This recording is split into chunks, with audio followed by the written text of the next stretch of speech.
Welcome to Luca is a Billionaire, where the only thing I invest in is your answers. You'll start by getting access and choosing a file. Sign into Google Drive and open Drive for Desktop if you want a synced folder.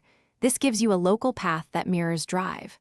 Once done, find the Excel workbook on your computer and confirm its name and folder. Make sure Excel is closed before syncing to avoid conflicts. This step sets up a stable source so subsequent linking or upload actions behave predictably and keep versioning clean. Now move the file into Drive.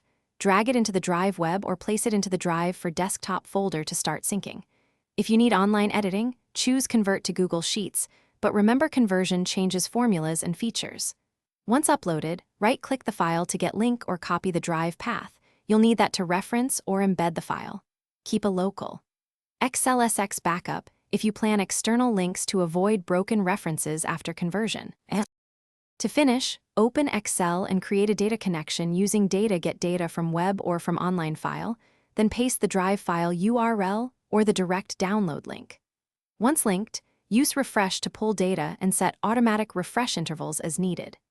If Excel can't access the file, make sure sharing permissions allow anyone with the link or specific account access, and confirm the file isn't locked by another user.